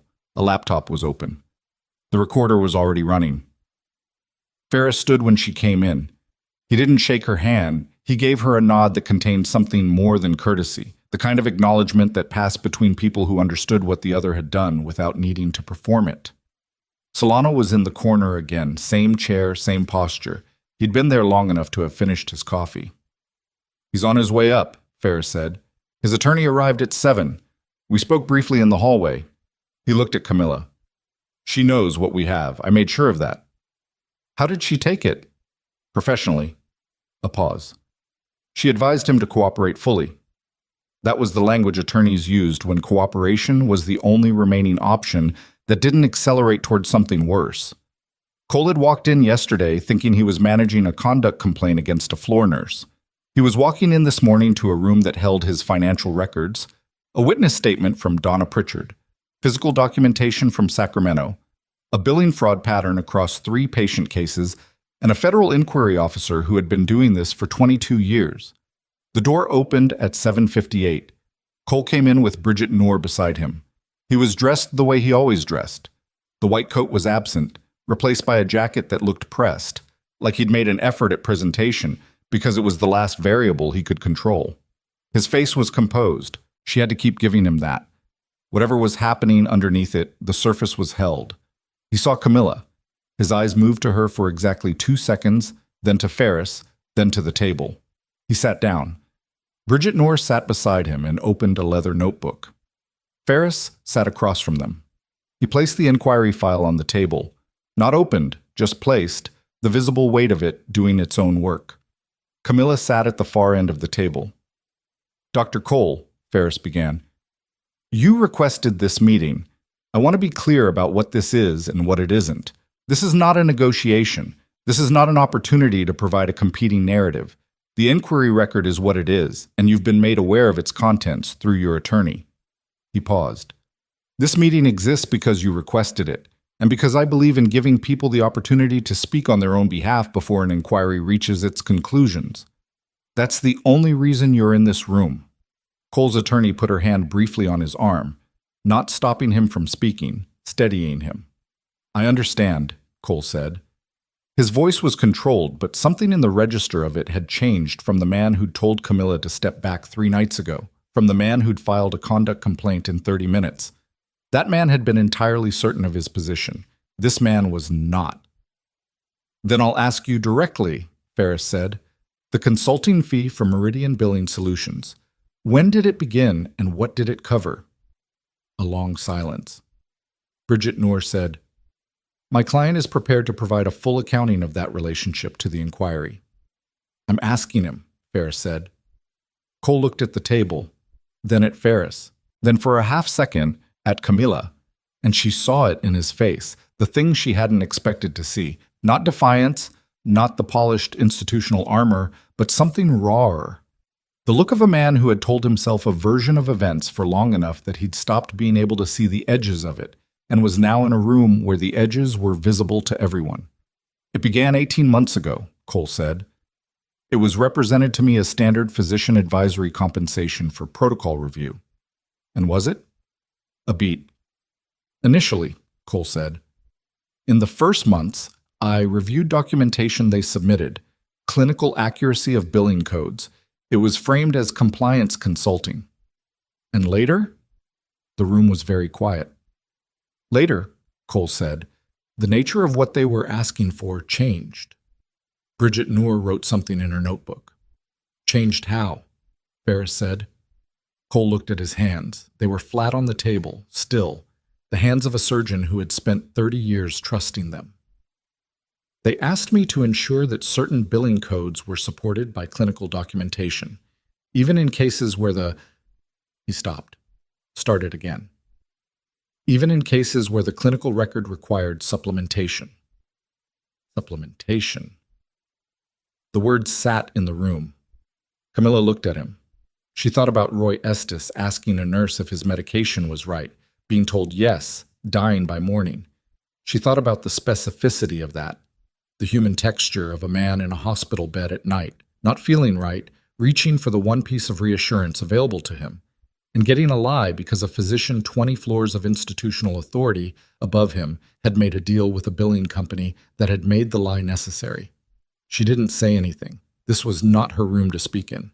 "The 3 cases identified in the inquiry," Ferris said. "Roy Estes, patients designated in the record as 7C and 11A. In all 3 cases, the billing record shows treatments that were not administered. Did you direct nursing staff to document those treatments as administered?" Cole's attorney put her pen down. Cole looked at the table for a long time. "Yes," he said. The word landed. Bridget Noor closed her notebook. What followed took 2.5 hours. Camila stayed for the first hour, listening as the inquiry team walked Cole through the timeline of each case with the methodical patience of people who already knew the answers and were building a record, not discovering one. Cole's attorney intervened twice. Both times Ferris waited and then continued. At 9:15, Ferris called a break and looked at Camila. "You can go," he said. "You've heard what you needed to hear." She stood up. "What happens next?" "The inquiry closes its evidentiary phase today. The findings report goes to Army Medical Command and the State Medical Board simultaneously. The billing fraud component goes to the U.S. Attorney's Office." He paused. "The State Board will move to suspend his license pending review. That process typically takes 2 to 4 weeks to formalize." "And the hospital?" "Redwood Crest is going to have a difficult few months. The administrative failures will be documented. Vance will likely not survive the institutional review that follows." He looked at her steadily. "But the hospital itself serves this community. The goal isn't to burn it down." She nodded. "You did this," Ferris said. "I want to say that clearly, before this gets absorbed into the institutional process and your specific contribution becomes a footnote. You identified the pattern. You documented it before the crisis. You stopped the wrong intervention on Saturday night, and you held your ground through 4 days of pressure that would have moved most people." She stood with that, not deflecting it for once, not redirecting it toward the process or the team or the inquiry or anything else, just letting it be said and received. "Roy Estes deserved better," she said. Yes, he did. Ferris held her gaze. So did you this week. Both things are true. She left the room and took the stairs down to the clinical floor, and the hospital closed back around her. It sounds, it smells, its ordinary surface. And she went back to work. The news moved through Redwood Crest the way news moved through closed institutions, faster than the official channels, carried in fragments that were partially accurate and assembled into an approximate truth by the end of the day. By noon, the nursing staff knew Cole had met with the federal inquiry officer. By 2, they knew his attorney had stopped taking notes. By 4, when the inquiry team issued a formal notice to hospital administration of pending findings, the word suspension was in the air, though nobody attached it yet to specific consequences. Dana Forsythe found Camila at the nursing station at 3:15. She stood there for a moment without speaking, which was its own statement from a woman who was rarely without words. Then, "I owe you an apology." Camila looked up from the chart she was updating. "The detective thing," Dana said. "It was unkind and it was wrong, and I said it because I was protecting a floor dynamic that I've since come to understand was protecting the wrong thing." Camila set down her pen. "Thank you for saying that. I should have looked at your flags." "Yes." "I didn't." "I know." Camila looked at her. Dana's face was doing something complicated. Not quite guilt, not quite grief, but something that lived between them. "You're not the reason Roy Estes died, Dana. That responsibility belongs to the person who made the decisions that created the situation. But you can decide what you do with the knowledge of what you missed, and that decision is yours." Dana was quiet for a moment. "What do you do with it? With missing something? With knowing you could have done more?" Camila thought about a specific night in Ferris Province in 2019, about a decision she'd made in 30 seconds that she'd spent years turning over from different angles, looking for the version where she got it completely right. She'd never found that version because it didn't exist, not because she'd failed, but because the conditions had never allowed for a version where everything went perfectly. That was the truth about the work. You made the best decision available with the time and information you had, and then you stayed accountable to it without letting the accountability eat you. "You carry it accurately," she said. "Not heavier than it is, not lighter. Exactly what it weighed." Dana nodded slowly. "And you change what you can change going forward," Camila said. "That's all. That's the whole job." Dana picked up the chart beside her and went back to work. Not fixed. None of this had fixed anything in a clean way. But moving, which was something. General Victor Halstead was discharged on Wednesday morning. He'd been in room 7 for 11 days by then, which was longer than his private physician had initially projected, and shorter than the crisis on Saturday night had made seem possible. His potassium was stable. His rhythm was regular. He walked the hallway once each of the last 3 days with the deliberate, irritated energy of a man who found the necessity of rehabilitation personally offensive, which she found, privately, a little funny. Camila was doing her rounds when he came to find her. He was in his own clothes, civilian, not a uniform, which somehow made him look simultaneously less imposing and more real. He had a discharge folder in one hand and was moving under his own power, which at 71 after the week he'd had was its own kind of statement.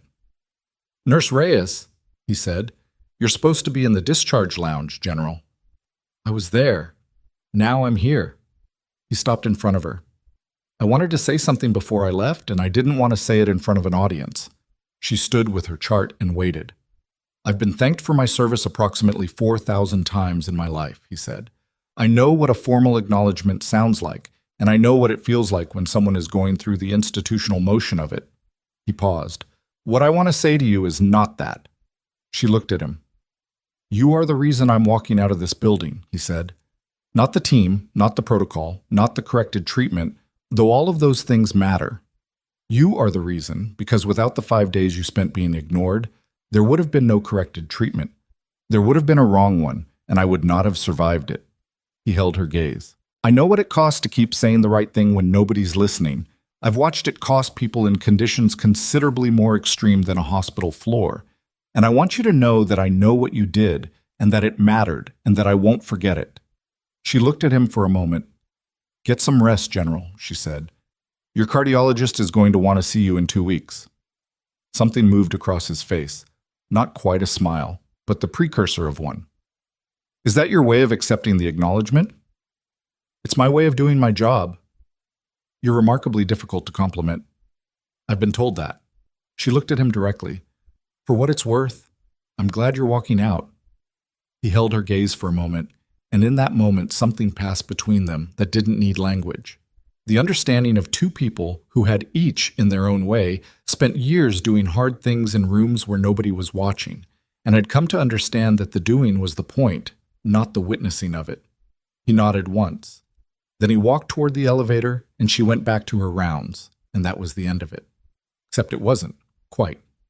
The State Medical Board issued a formal notice of suspension to Dr. Adrian Cole on Thursday afternoon.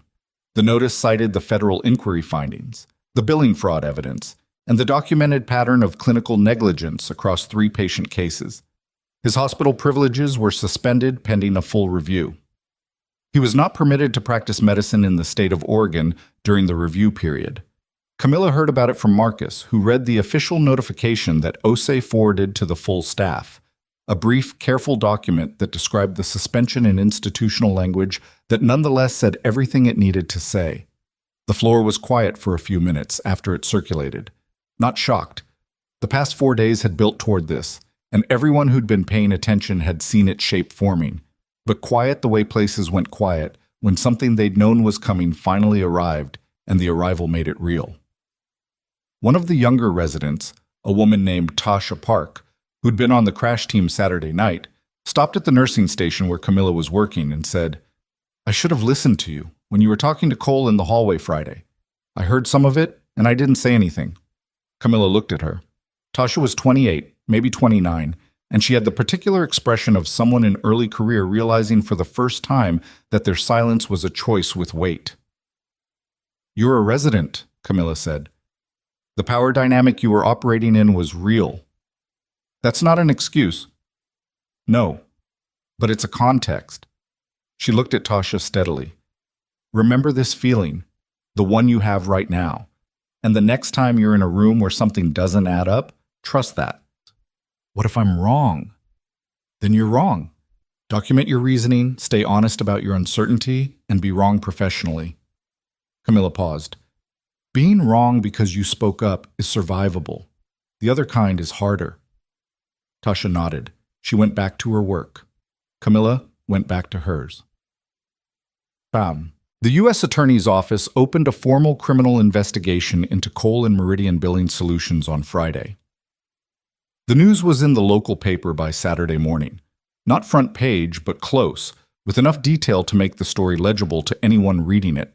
A hospital, a physician, a billing company, a scheme. Patients who hadn't received treatments they were billed for, and one who had died. Roy Estes' name was in the 3rd paragraph. Linda Estes called Camila that morning. She'd seen the article. "They used his name," Linda said, "in the paper." Yes. He would have hated that. He hated being the center of attention. A pause, and in that pause was something complicated. Not quite grief again, because the grief had been there for 6 months, but a different quality of it. The kind that came when loss was finally attached to something that could be named and accounted for. He would also have wanted it. He would have wanted it to matter. "It does matter," Camila said. "Because of you." "Because of the people who told the truth," Camila said. "Donna Pritchard told the truth. The audit team found the records. Captain Solano connected the pieces. This was a lot of people." "You were the first," Linda said. "You're the one who started the chain." Camila sat with that. In her apartment, Saturday morning, coffee going cold on the counter because she'd poured it and forgotten it the way she often forgot things that weren't immediately in front of her. "Your father asked about his medication," Camila said. "The night he died, he knew something was wrong and he asked. That matters too. That's part of the record." She paused. "He was paying attention until the end." A long silence. "Thank you for telling me that," Linda said quietly. "That helps." After they hung up, Camila sat for a while. She thought about the question Halstead had asked her. "What are you doing here?" And the answer she'd given, which was true, but not complete. The complete answer was longer and harder, and had more parts she hadn't fully reconciled. She'd left the military because 8 years of it had asked things of her that she'd given without fully accounting for the cost. And one day she'd added it up and found the total was larger than she'd been paying attention to. She'd come to nursing because the core of the work was the same, keeping people from dying, and she'd needed the core of it without the rest. What she hadn't expected was that the rest would follow her here anyway. The power dynamics, the hierarchies, the specific institutional tendency to protect the structure over the person. She'd thought civilian medicine would be simpler. She'd been wrong about that, which was its own kind of education. But she'd also been here on this specific floor in this specific hospital when Victor Halstead's potassium started dropping, and she'd been the person who noticed, and she'd held her ground through 5 days of being dismissed, and one very long Saturday night, and an administrative review, and a federal inquiry, and a phone call from a dead man's daughter. And the chain of that had led somewhere real. You couldn't choose the terrain. You could only choose what you did on it. The following Monday, Margaret Osei called a full nursing staff meeting. It was held in the largest conference room on the clinical floor. Every nurse on the day shift, most of the night shift who'd stayed, several residents, 2 administrators. Osei stood at the front without notes, which told Camila she'd thought carefully about what she was going to say. "This is not a debrief," Osei said. "I'm not going to stand here and talk about the inquiry findings or Dr. Cole's suspension or the billing investigation. Those processes are running and they'll run to their conclusions without requiring us to narrate them." She looked around the room. "What I want to talk about is what we're going to do differently." She was quiet for a moment. Redwood Crest has a protocol for escalating clinical concerns that exists on paper and has, in practice, been treated as secondary to physician hierarchy. That ends. She looked at the room with the directness of someone who had made a decision and was done discussing its edges. Every clinical flag filed by any member of the nursing staff will be reviewed within 4 hours by the charge nurse and escalated to the attending with a documented response required. No flag dies in the system because someone didn't think it was their job to follow up. She paused. "We're also implementing a no retaliation reporting structure for any nurse who raises a clinical concern that conflicts with a physician's treatment plan. I'm partnering with the inquiry team's recommendations on this. The structure will be external, not reported through this hospital's internal chain."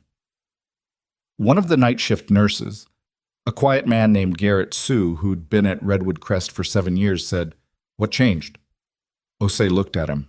"We nearly lost a patient because the people who noticed the problem couldn't get the people with authority to listen. And we did lose a patient 6 months ago for the same reason." She didn't look at Camila, which Camila appreciated. This wasn't about her.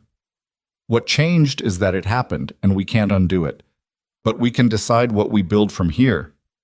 Garrett nodded slowly. Dana raised her hand. "The nursing staff are the ones who were skeptical of the flags, some of us." She didn't qualify it or deflect it onto the abstract. "What do we do about the culture that made that seem normal?" "You're already doing it," Osei said. "Asking that question in this room is doing it." She paused. "Culture doesn't change in a meeting. It changes in 1,000 small decisions, on shift. In the moment when you have to decide whether you're going to roll your eyes at someone's concern or actually look at the chart." She looked around the room. "Every single person in this room has the authority to be the person who looks at the chart. Use it." The meeting broke 20 minutes later. People moved back toward the floor, toward the work, toward the ordinary continuation of a place that was going to spend the next months relearning how to be what it was supposed to be. Marcus fell into step beside her. "That was good," he said. "Yes. Osei is going to be different now."